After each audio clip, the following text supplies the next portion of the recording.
Hold on to your butt. Come on, sucker. Let's get it on. Oh, you want to fight? You want to fight? I do not entertain hypotheticals. The world as it is vexing enough. You don't know anybody named Iris? I don't know nobody named Iris. Can I have a piece of toast? I don't give a damn what you think you are entitled to. We are changing the course of history as we see it. That is what Wesley demands. How could you do this to me? Really, I want to know. Why did you do that? What you feel only matters to you. Step back for 1 minute and look at the big picture. And that's all. No, not for the real fire. We offer you a bond, a family that very few can understand. Help me. Help you. And don't do drugs.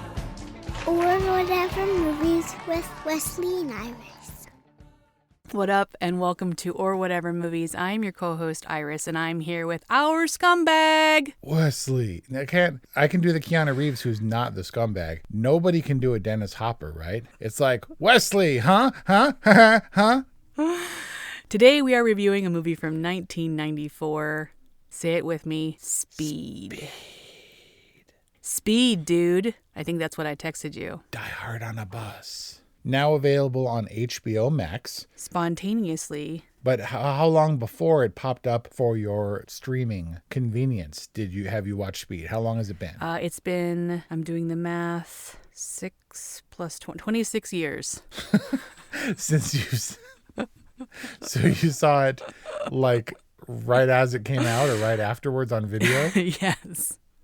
Wow. Been a long ass time since I've seen Speed, but I remembered it fondly. And then when I was scrolling through, I was like, oh, Speed, dude. This is like a no-brainer. Is it strange? That's the poster quote.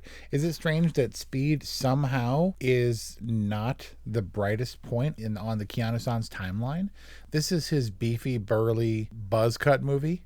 And it feels like not a Keanu Reeves movie. Like Jan de Bont, the director, wanted Keanu Reeves because he felt he wasn't like super beefy and thus wouldn't be intimidating or threatening to other men who would put themselves in the hero role, and the women would love him.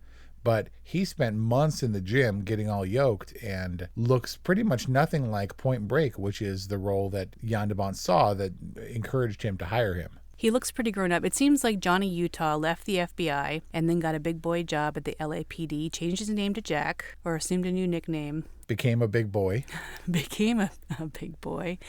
And, used his characteristic moxie and bravery and cleverness to, foil yet another criminal in LA. I don't think I really answered your question. What was your question? This somehow doesn't fit into the filmography. I always forget about Speed for some reason, and that's strange.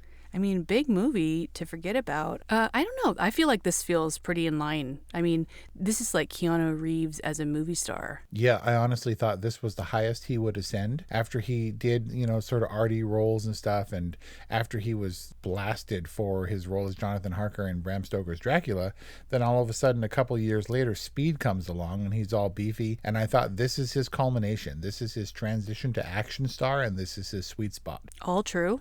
Yeah, but this was still pre-Matrix because I didn't see that coming. The biggest franchise pretty much of all time at that point. Yeah, and I walked into The Matrix. I clearly remember 1999 going into the theater and being like, I don't know, let's see what this Keanu Reeves movie's about. And then did it blow your mind? It did at the time. I mean, we came out talking about it, which is always a good sign. A little bit of Matrix overload there. That wasn't the title of one of the movies, but it sounds like it, right? You know what was strange to me about this movie is Speed was the first time since Ferris Bueller's Day Off, like 10 years before, that I had seen Alan Ruck. And when he's like the doofy tourist on the bus, and she's like, there's gum on my seat. Gum. I was like, dude, Cameron Fry looks old. Yeah. And I think he was prematurely graying or whatever. And so, of course, I looked at IMDb and I was like, oh, dude, I'm old because I'm like 6 years older than Alan Ruck was at the time. To be fair, he was like 30 when he played a high schooler in Ferris Bueller's Day Off. Oh. But he was like 38 years old in Speed. Oh, you're 6 years older than him now. Yeah, I'm way older than the Alan Ruck character, who's like the yuppie bonehead tourist who was graying on the bus. And I was like, did they spray his hair to make him look old or something? Why does Cameron Fry look so old? A lot of interesting cameos in this one. When the SWAT team, I guess it's just LAPD, when the LAPD team gets to the office building for the first set piece, it was like this weird little reunion of 90s stars. And they were just popcorning to each other, talking strategy. And it was like Keanu Reeves talks to Miles Dyson, talks to Bosch, talks to Harry. Wait, who's Gary? Harry. Jeff Daniels will never be anyone other than Harry for me. Dude, same year. I know that obviously we didn't have that frame of reference at the time. Maybe we did. When I almost said when Harry met Sally.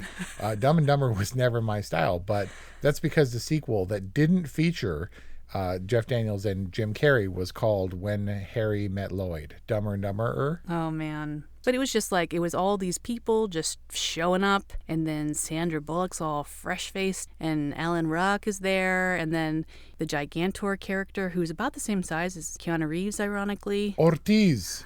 This is a big movie, man. We're talking double Oscar winner, Speed. Yeah, I should have entered it that way. Justifies the ensemble cast. I really don't have a point with talking about all this cast. It just feels in place for what it is. Yeah. It's strange to think that this was Sandra Bullock's breakout role. I don't think Demolition Man with Sylvester Stallone was it, but based on her cutie fresh face, that is why she has this role. She rolled off that onto Speed. She rolled onto Speed. Rolled, I get it.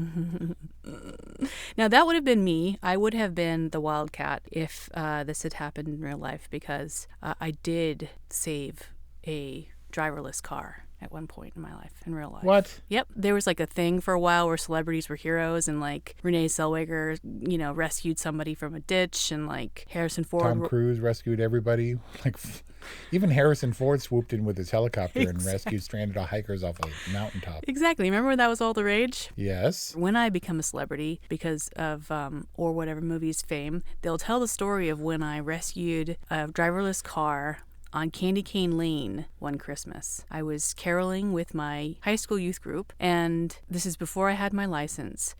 There was this sedan, and behind it, there was a big truck that had its high beams on, or maybe it was just a big truck, and, the profile of the lights were shining in the eyes of the car in front. Anyway, they were like getting into this tiff and yelling at each other, and then eventually the guy in the sedan parked his car, got out of his car, went to the truck behind him, opened the truck door, pulled the guy out of the driver's seat, and started beating him on the street on Candy Cane Lane at Christmas time. This happened, or someone put LSD in your eggnog or something? This for realsies happened. On Candy Cane Lane in Christmas time at the North Pole? Was Will Ferrell there?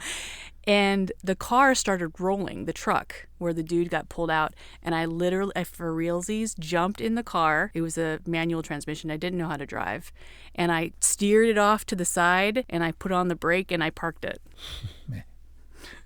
And then the guy who was in a fight came back all bloody and thanked you profusely? At that point, the adults finally intervened. But I totally saved Christmas Day. Man, that is even better. So did you learn the skills from Speed? You know what? Timing-wise, I was 15, so timing-wise, I had probably just seen Speed and then did my heroic feat the next year. That's the second heroic story, I think, that Speed is responsible for. Because there was another kid who was on a school bus whose school bus driver had a heart attack. And this kid jumped in the driver's seat and stopped the bus. And saved the other kids' lives. No way. And when they asked him how he did it, he said he, quote, saw that bus movie. No way. So it's that kid who's a hero and you on Candy Cane Lane. Was that just good Speed PR? Pretty good. It's good of that school bus driver to have a heart attack on cue, right? At the studio's request. How much do they have to pay him for that? Speed has brought good into this world. Is it responsible for anything bad? Yes. Speed cost me $3. There was a dude on Kickstarter who, for some reason, had his van and was driving around the country collecting. His goal was to collect all the VHS copies of Speed in the world. I contributed $5 because I was going to get some postcard from one of his stops or something because I thought it was funny. And then so actually it's $8 because then I went into a video store and I was like, I want to be the dude who contributes a VHS copy of Speed. Tried to get the Sneaks copy, who she clung to for dear life despite not owning a VHS player because she's all about Keanu Reeves and has sentimentality over that video cassette. But I went into like a used bookstore and they had a copy and I was like, I would like to buy this for $1. And he said, no, $3. And I said, no, $1. Nobody uses VHS. This is just for the thing. And he's like, no, $3. So I had to pay because, once you get obsessed with a thing, you have to, I was going to buy it anyway. So in total, $8. And the dude never came. He was one of those people who stepped out on his Kickstarter expectations, on his obligations. So still at Mom and Dad's house, there's a bunch of DVDs, a bunch of Blu-rays, and my VHS copy of Speed. Well, on the bright side, you have a VHS copy of Speed. So that is the only copy of Speed that I own is on VHS, which is useless. So it's good that it's streaming, I guess. Yeah, it's great that it's streaming. I was just wondering, is there really enough there to fill a whole episode up about Speed? I think so. I mean, this is established enough so that I think everybody saw Speed. But I learned some new stuff coming into this review. Oh, really? My problem with Speed had always been, what are we, speeding in an elevator shaft? Like, let's get out of here and get on the bus. I saw the promos. I knew what was coming. Let's get out of this elevator and onto the bus. And then when they got off the bus awfully early, I was like, that was quick. And then they go into this weird subway chase or whatever. And I was like, I only care about the bus. And apparently I'm alone in that because this movie literally ran out of money. They did the bus stuff and they were like, we want to do more, but we don't have any money. So the test audiences saw storyboards of the subway stuff and they were like, we love it. And on the basis of those test screenings, they got the money to shoot what is essentially the third act of the movie. But I was like, I don't care about this. The movie should have ended when you got everybody off the bus. And indeed, originally it did. In my mind, it certainly did. In my mind, right. Keanu Reeves and Sandra Bullock rolled out into the sunset. Right. And he said relationships based on intense experiences never last. And she says on the little sled in the airport, we'll just have to base it on sex ed, which I think is the most awkward line ever for the end of a movie, given that they've known each other all of an hour and a half. But he's Keanu Reeves, homie. Look at him. Whatever. I wonder if she regrets that line. The point I'm trying to make is that I thought it was all about the bus, and I was intolerant of anything that was not on the bus, and yet the Paramount executives told Graham Yost, the screenwriter, they rejected it, because this had been floating around for like 12 years before it got made. They rejected his script initially because it had, and I quote, too much bus on it. Like, do you have to diversify for the sake of safety? Like, if someone came into Speed and was like, I don't like the bus part, but I love the subway part. Like, who thinks it's a movie about the bus and the bomb on the bus? And maybe this is looking at it, in hindsight, but everything else felt tacked on. And that's exactly what the Paramount executives wanted. Interesting. I mean, a little tricky to stage an entire movie on a bus.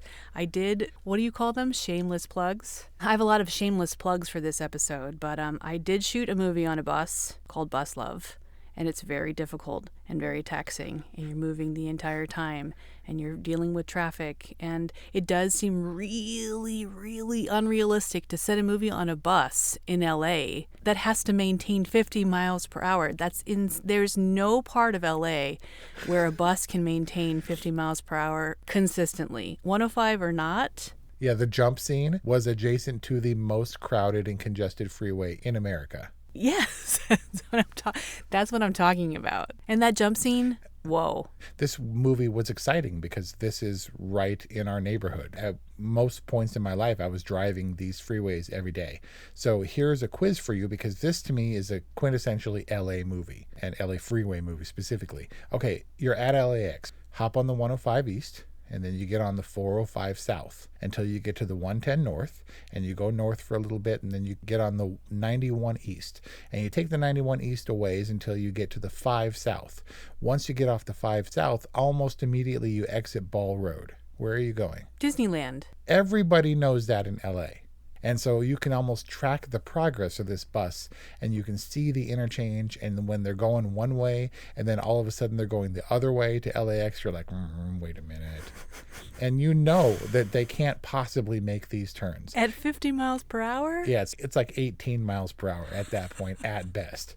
But you roll with it because you love it, because the whole thing is this juggernaut is out of control and it's a white knuckle thrill ride, but it's ridiculous. And no more so than the jump, which actually took place on the 105 freeway before that freeway was opened. It was completed more or less. There was about a month left and they were like, yeah, jump a thing on it. But there was no gap in the freeway. So they CGI'd that? Yeah, they set up a ramp for that shot where the gap was hugely apparent. You can still see the shadow of the intact freeway below on the ground, and they digitally removed it. And so when they shot it, they just set up a little ramp to get some air, and they shot the bus at it and filmed it. And the varying reports say there's 2 or 3 takes, because apparently they smushed a bus and they didn't tell the studio about it. So on official record, there were only 2 takes. And the first one, they were going like 60 miles an hour and they had the cameras positioned all around the jump site. And that thing gained like 20 feet of air. It was so perfect and so much momentum that it shot above the camera's range of vision. So it's like wheels in the frame going by, and then bam, it's totally destroyed, obviously, when it lands. So the second one was better, but it's so awkward, that jump. So awkward. Where you have the front of the bus in frame and it's sideways. And they suddenly get air. Right, and you're like, there's no way that bus cleared 50 feet. It's really convincing, especially for 90s technology, but that is an awkward jump that's been endlessly speculated on. It's like the most myth-bustered thing, or all those people who are tracing the arc of descent and all this junk to mathematically find the probability of that jump landing. So they only did 2 jumps? 2 to 3 jumps, depending on who you believe. Because apparently the first jump wasn't even a jump. I think the stunt driver missed the ramp or something, and they crashed the bus and totaled it. God, there was a driver in that bus? Yeah. Man. Well, they destroyed a lot of buses in this movie, not including the one that blows up in Santa Monica. Yep. Well, actually, technically blew up in the Mojave Desert. Wait, what? Even pre 9/11, there's a thing where people at airports don't love it when there are massive explosions. So they did film on parts of LAX, but then they moved it out to the Mojave Desert to blow it up. I see the logic there. I don't see the logic as to why LAX didn't shut down. Like, why are there planes driving around and landing and taking off as this bus that has a bomb on it is circling the tarmac? They did film it at actual working LAX, at least for some of those shots. And apparently that shot where it clearly establishes a real plane in the background was like 50 takes or something to get right. That's hard to plan, right? Yeah, there's a great shot where the bus is rounding the corner and a plane is doing something cool in the background, where I was like, wow, that was pretty well coordinated. Yeah, Jan de Bont would be very happy that you noticed it. So Jan de Bont? He was DP for all the big ones. He is no stranger to these movies. It's just his directorial, like his breakthrough, maybe his first. He did Die Hard, Hunt for Red October. This movie was originally intended for Die Hard director John McTiernan, and he was like, nah. So Jan de Bont saw his moment and stepped up. And dude, the 1-2 punch coming off of Speed, what do you do to replicate that success? Twister is what you do. Good for Jan de Bont in the mid-90s. Did you feel like the bus riders were appropriately diverse for representing LA? They were for representing LA. At the same time, there was a little bit of, not racism, but there was something there. You would have the minorities and stuff, and the Asian lady and stuff. Mm-hmm. Then you would have the crappy tourist dude, which is definitely a part of LA. And that's maybe the only movie that you can get on LA public transit and see like the set of or where they filmed it, because otherwise LA is this impenetrable maze of confusion and traffic. If you're a tourist coming to LA and you hop on the bus solo, you're going to have a bad time. But you're saying that if you hop on the bus from LAX to get anywhere, you get your tour of the set of Speed. Right. You know how oblivious I was at the time. The ultimate chase and the emergence of the subway on Hollywood Boulevard at the end of this movie. I was like, as an Angelino, dude, I can tell you how fake that movie was. LA doesn't even have a subway. You can't just put a subway in a city where there's no, of course there was a subway and I had no idea because I had never ridden it. LA is distinctly a car town, yes. But a lot of the trailers and the promo stuff featured that scene where the subway car crashes, the metro car crashes through that billboard or the wood put up around the construction site. They used that thing of it crashing through as though it was part of the bus. I was like, that's kind of a cheat. Like, the bus never did that. It's a subway car. Until I learned doing this research that Metrolink car that they crashed through that wooden barrier and it lands, it was actually a bus dressed up to look like a metro car, a subway car. Oh, everyone thought it was a bus and it was a bus? Right. Because they used the promo images of that crashing scene as though it was happening on the bus that dominates most of this movie. As far-fetched as all of this is, I mean, come on, let's get real. Howard Payne's villain is pretty cold, pretty calculating, and pretty smart. This is the quintessential monologuing villain, though. He gave away everything, right? I guess he had to. You mean, are you talking about at the end when he has her strapped with C4? No, just saying, I paid my dues or whatever, and the wildcat over there, and he just gives so much away. And he's like, the watch led Harry to me, right? And he knows that he's talking too damn much. But he was smart and calculating and knew that it wasn't just one and done. It was kind of the progression of the game. As Jack called it, he said it was a game, then they'd just play another game if he gets away. Yeah, smart villain. It seemed to me that he intentionally led Harry and his team to his house. I don't know if it was necessary for Harry to die. I know, sad, right? He was already shot. Poor Harry. It did serve to show just how crafty our villain was. What does Glenn Plummer, I guess is his name, what did Jaguar Dude do to deserve running his Jaguar off into the cans, which are filled with sand, I think, and not filled with water? He was like, whoa, that was a nice move, man. But yeah, he didn't deserve it. And the hindrance of the door to get on the bus maybe didn't justify the way that Jack solves the door problem and it was kind of his bad for not being prepared. Like, it's not like Jack crashed the car. He just couldn't get control of his powerful automobile. Spoiler, he shows up again in Speed 2, Cruise Control. Get it? Cruise Control? What?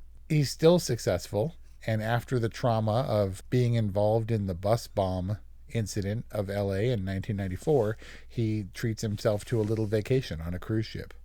It's like the recurring gag in Lilo and Stitch. It's like the dude who gets his ice cream cone knocked over. He didn't really serve any purpose except as a throwback to the other movie, the only connection really being Sandra Bullock, because Keanu Reeves is like, yeah, Speed 2 on a boat, not for me. Yeah, well, another very unwieldy vehicle. Did they have to keep moving the boat? I mean, there's plenty of water. What was the deal? Yeah, I can't really speak to it because I only saw it once. I don't remember much about it. I know it was Willem Dafoe, but I know that at least on the bus, if you've got the cameras at wheel level and you can see the grit flying and you can see the wheels turning, maybe even leaving the ground at some point. So when it touches down, you get the squealing and the smoke from the tires and stuff. All good. Trying to convey speed on a boat, a little bit difficult. A giant cruise ship at that. And maybe those things can get going, but man, it didn't look like it to me. I mean, that was one of those things, even being young from the outset, I was like, speed on a boat? That sounds dumb. Yeah, there's just not a lot of perspective when you're on a boat. It's such a big, unwieldy craft. But let's wrap this episode talking about my favorite subject, Keanu Reeves. Okay. Keanu Reeves really makes it, don't you think? He's such a superstar in this movie. Simultaneously having to lead and keep these passengers calm.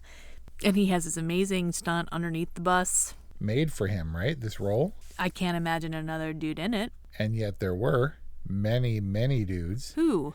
You know who came really close to being the Jack-Annie combo? Who? Stephen Baldwin and Ellen DeGeneres. What? That almost happened. As with all things, you're like, what could it have been?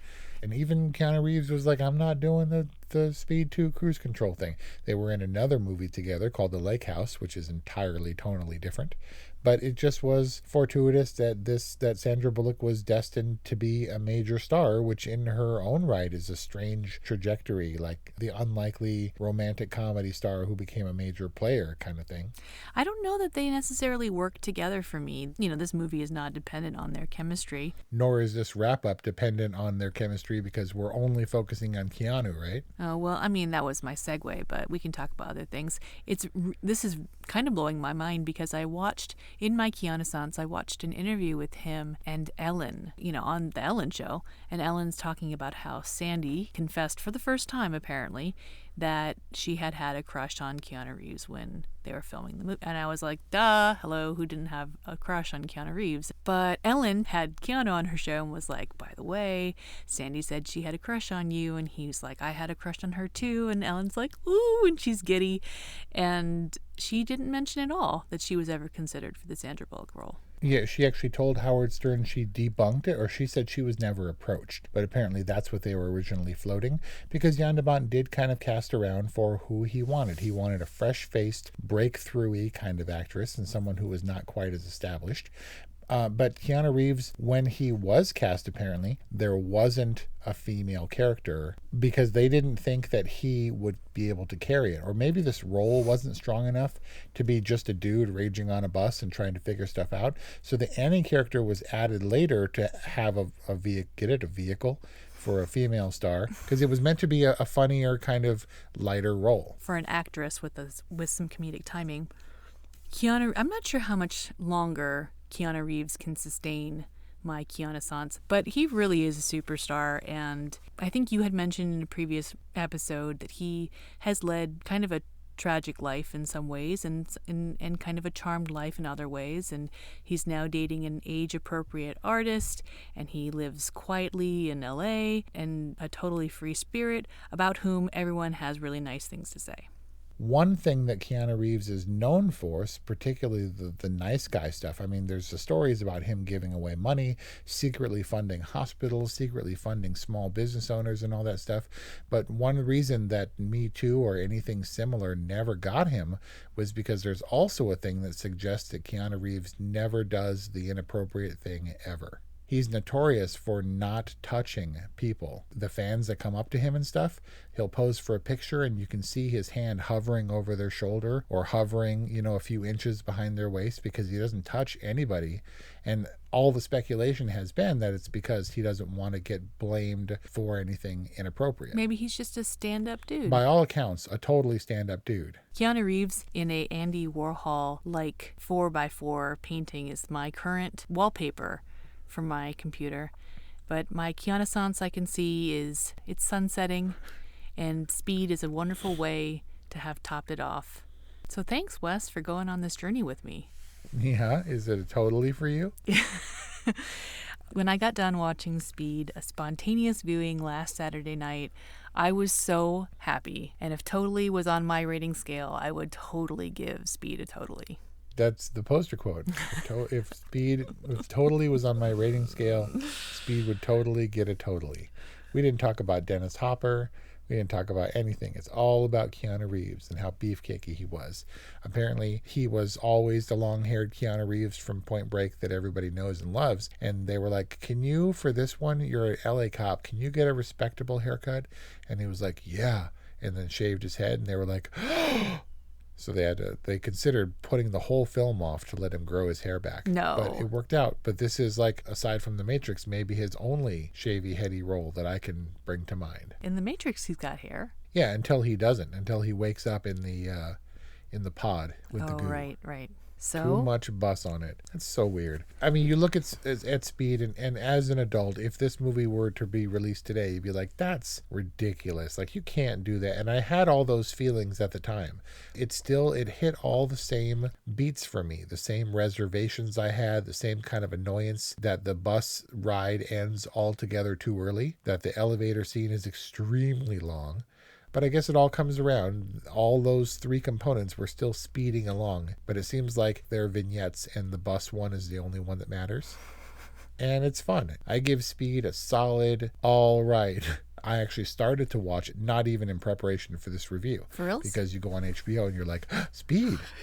Because that's what Speed is. It's like, Speed. And you're excited on a base level for mindless entertainment. 818-835-0473. You had an all right from Wes and a totally from Iris. We hope you enjoyed our review on Speed. Thank you for listening, and we'll see you next time.